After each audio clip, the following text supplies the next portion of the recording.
Uncle Ron and stuff. I'm not going to put episodes on them anymore. I'll put them on there when I put it up on YouTube. And today, I've been, son gave me a gift subscription to a website called Masterclass. And there are these uh, famous people in their particular field who talk about what they do and how they did it and so on. And it's been very interesting. I mean, a lot of it doesn't. There's people that talk about food, and I have no interest in that. But I've listened to Madeleine Albright and Condoleezza Rice and Frank Gehry. I don't his last name. I'm not sure how to pronounce. He's an architect. And I've listened to the famous FBI profiler and so on and so on. And it occurred to me that I had a dream one time, and the first part of the dream I could skip, but I come out into this campus sort of environment, and it was a beautiful, beautiful day, and perfect temperature and everything, majestic big trees, and there were people sitting around here and there and talking, and I wandered around, and down this hill there was a covered seating area, and to my amazement, there were all these, crazy people in there, like Albert Einstein and Jerry Garcia and Jesus Christ and all these, people I was aware of that had great uh, insight, brilliance, so on. Anyway, watching the master class, um, the dream. In the dream, I was so excited because I was going to get to talk to these people. And in the master class, it occurred to me that I've also watched a Stanford professor talk about cosmology, and he's well noted physicist in that area, and I thought, well, that'd be great to spend some time with him, talk with him and so on. And I've always said that, questions.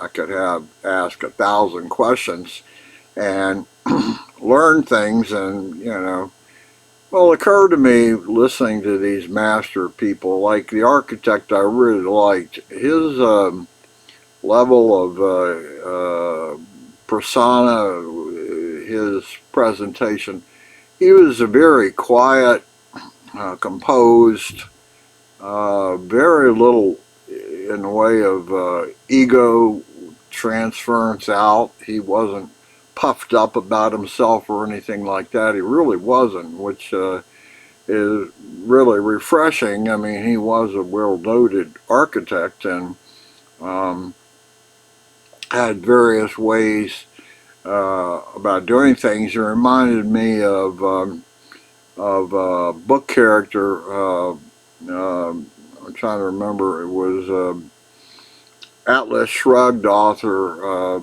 wrote one about an architect who had these principles that guided him, and he refused to compromise those principles, and it got him into trouble, of course. Nobody wanted to hire him and so on. But anyway, the point being was, okay, so there's all these people sitting down here in this covered space, and they're all talking to each other, and I come up, and here's Condoleezza Rice and Madame Albright and this architect and Jesus and Einstein and all these people.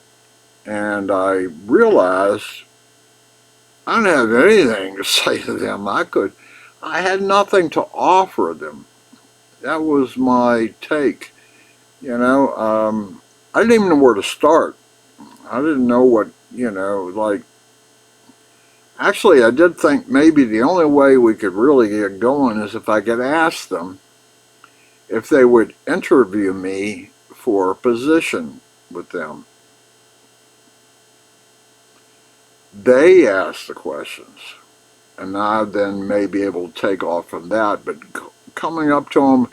I told you about a dream I had once where I met Jesus. I picked him up hitchhiked and took him in a car, and I didn't have anything to say.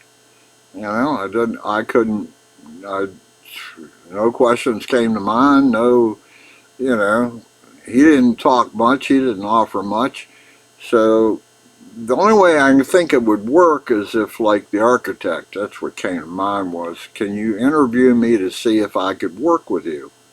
Would I have enough, whatever, could I bring enough to the table for you to, do I have enough skills that you could use me? With the diplomacy people, I thought I could try to make an argument that it's like coach of football. There are times when I watch football games and I think, really, the coach should call a timeout right here. It need to change the pace of the game. Need to think about what we're going to do next. Now is when you need to call a timeout. And I thought maybe I could I have some skill, talent, something. It's an illusion, I'm sure. But something like that, and that's what I would try to, I guess, convey to these other people, the diplomats and the architects and the physicists and Jesus. Could I be a member or apostle? Could I be one of your apostles? I don't know what he would ask me. That would be, I never flipped it around out of the way. I ask questions a lot. But all of a sudden it occurred to me, what about other people questioning me? What would they ask me? Again, you take it in the context, okay, we're going to hire you or use you on something, or you could be a member of our team, something like that, and perhaps that would be able to get conversation going. I'm not sure how I'd flip around their questions to me and making questions about them, although when I have been interviewed, I'll often ask, well, what exactly, how do y'all work here? What's the structure? Would I be assigned to a team, or how long have people been here? I don't know. I'd ask various questions about the company and what they did and who they did it with and so on. So I did ask questions during the interview, but they were primarily questioning me.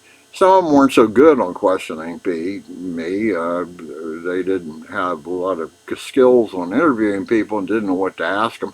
I thought it was interesting that Condoleezza Rice, when she interviewed people, and she talked about that she asked, what is the hardest thing you've ever done? That's a good open-ended question. What's the hardest thing you've ever done? And I used to ask that when I interviewed people. And the answers,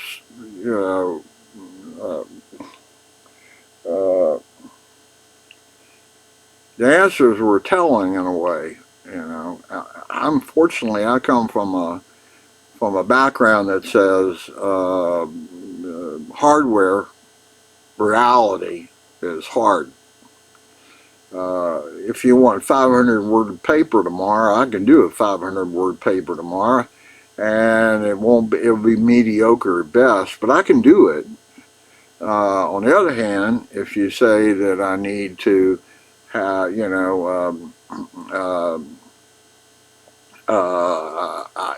I need you to deal with my water problem in my yard, that's going to take a while. Dirt has to be moved, rocks, so on and so on and so on. Anyway, hardest thing you've ever done, I don't know what I would even answer on that, to be honest with you, for myself, but it involved reality, not writing a paper. Maybe, I don't know, in her case, she'd probably say, well, I had a really hard conversation with Putin.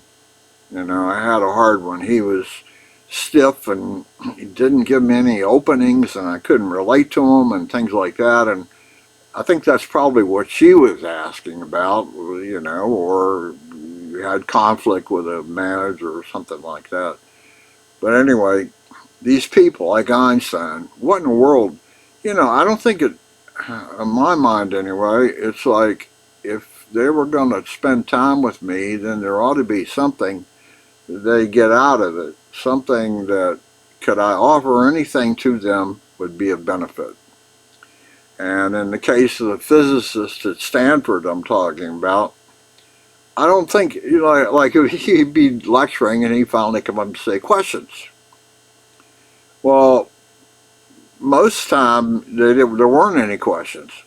And I watched enough of his lectures to see the reason was that there weren't any questions is the material was difficult, thick, and people had to digest it a while before they could even think about a question to come out with.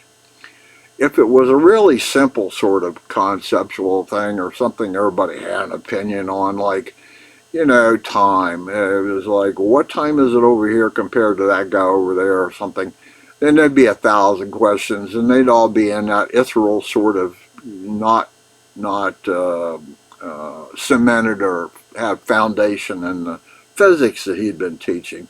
There was lots and lots of those questions, and he would be patient for a long time, and then he'd get flustered about it.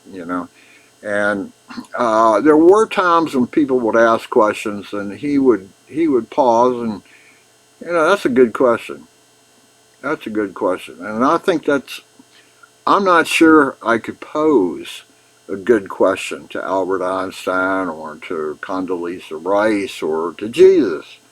I'm not sure I could pose a good question, and that's a truth. What do I bring to the table? I think I bring stuff to the table in a lot of situations, but it's like epiphany, I guess, or something.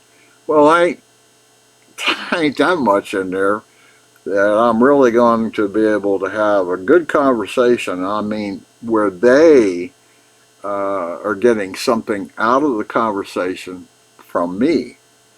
I'm twisting something in a way perhaps that they've never thought about or seen it in that way, or just some fragment of a question that, like, I don't know. I worked at a place and I would go out and talk to clients, and they could be bank presidents or, the chairman of AMC or something, some corporation. And we'd be talking, he'd be asking me questions or whatever. And there was a guy who came with me a lot of times. He was a retired executive out of the general accounting office or someplace like that, and he was a lawyer. And he didn't talk much. He was represented a firm from a lawyer point of view. He had a lot of standing. I think he was known. He wasn't known to me before I met him, but nonetheless. Anyway, the client would ask me questions, and I would try to answer them the best I could. But there were times when I would say, I don't know. I don't know the answer to that. And after the meeting, this lawyer, retired GAO, yeah, executive said, you don't ever say that. You don't ever say, I don't know. You say, well, I'm going to have to get back to you on that. Well, see, I find that to be kind of I don't know. I don't like that. If I don't know, I don't know.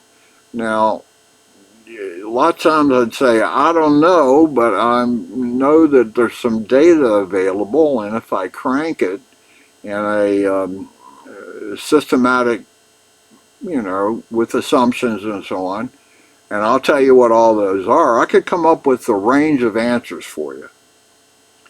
But I don't know the answer right now. And I was chided for that. I don't know. Okay.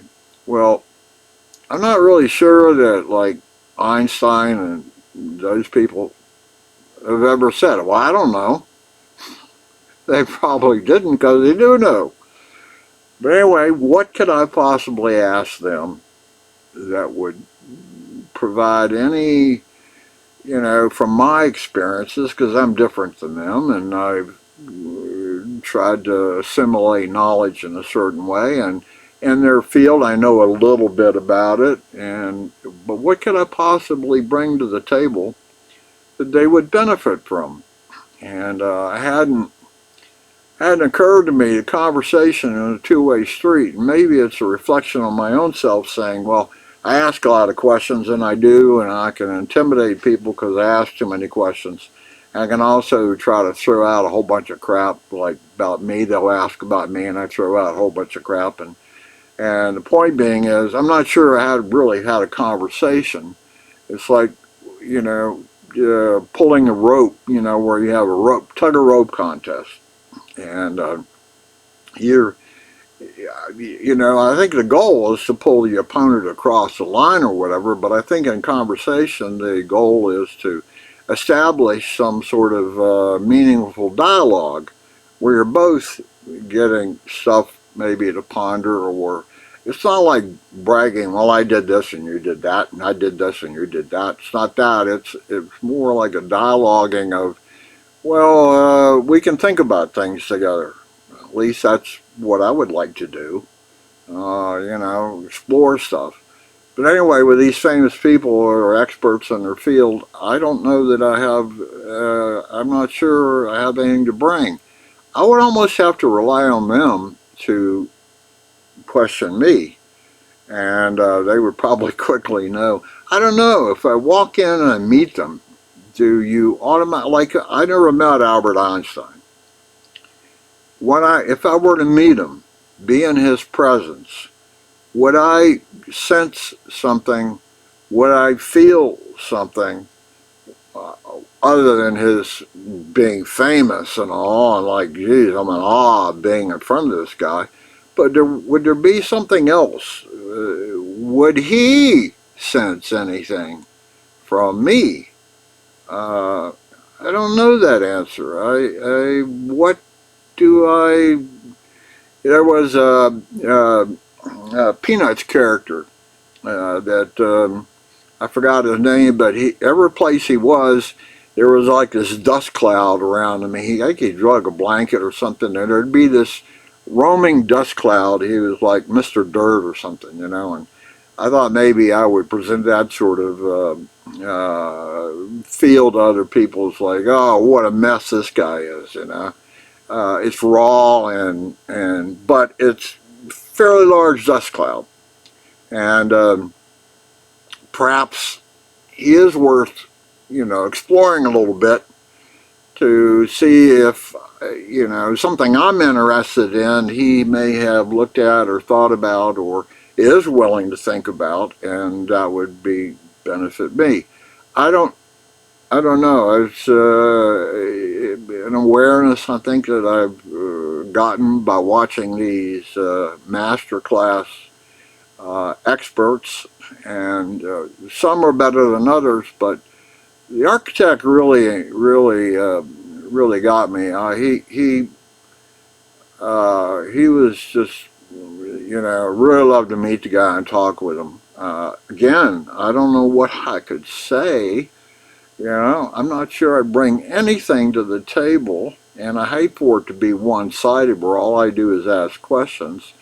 But I'm not sure, you know, in our first 10 seconds of meeting, do you know whether there's anything there for establishment of a dialogue, a interchange of thoughts and something, experiences that we find beneficial, enjoyable, something like that.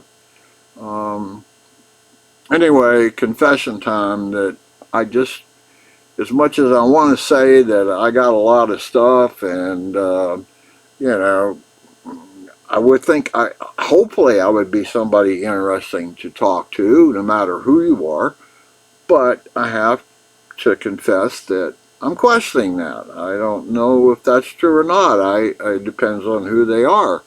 And maybe like Einstein was so locked up in his world of physics and the equations and understanding of that he didn't know anything about fishing at all. Patience, where you should be looking for fish. Not that it mattered to him, he didn't care about fishing, but there are realms, I'm sure, that he knew very little about, maybe took no interest in, didn't care. I would try to tie the two together in some way. So, like I've always said, I think Einstein would have different equations and different views that had he lived right on the edge of an ocean, where you're looking at the waves all the time, and they're coming together and making bigger waves, or they're canceling out, and how wave functions, waves, and instead of particles, which everybody uses the models of that, that he would, I would try to throw out stuff like that. Now, I'm not educated enough to make a whole lot more out of it than that, but I could see where perhaps theories could be based on wave equations that look like mirror sort of the activities of the ocean under various influences and forces, and how they come together and make biggers or collide, and there's oscillations and all kinds of things like that. But anyway, I don't think I would like to think that I had something to offer, but I'm not sure I do.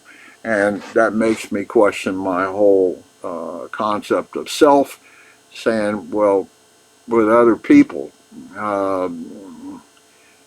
maybe I don't have anything, maybe I don't, maybe I'm doing exactly what I need to do now, stay isolated from people, because I don't have anything to to bring them. There's no gifting that I can do that would enhance whatever they have interest in or enjoy or joy.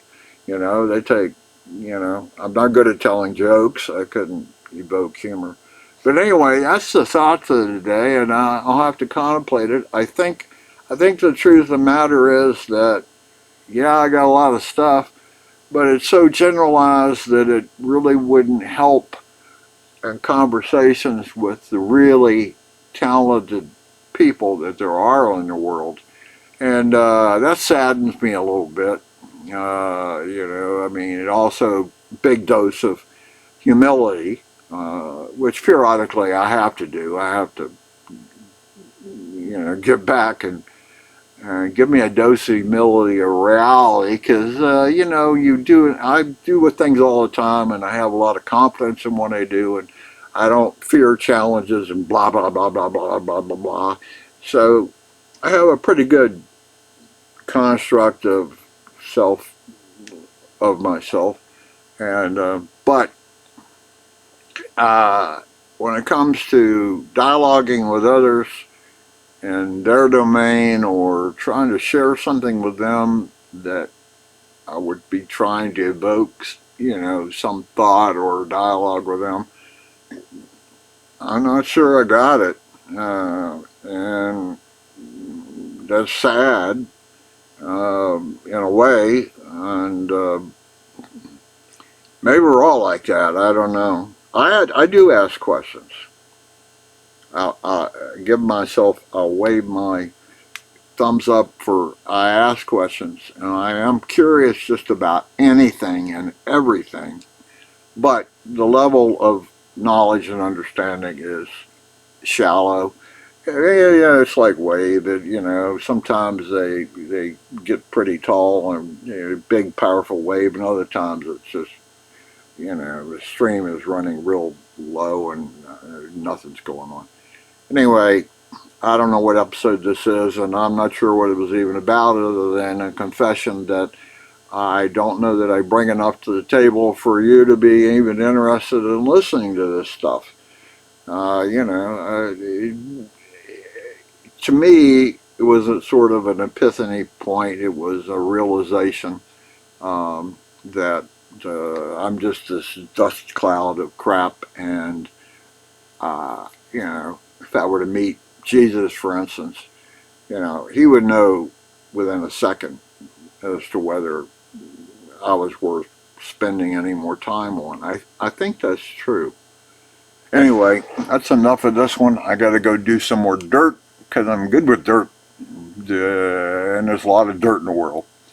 episode whatever and whatever, and today's the 9th of February in 2023.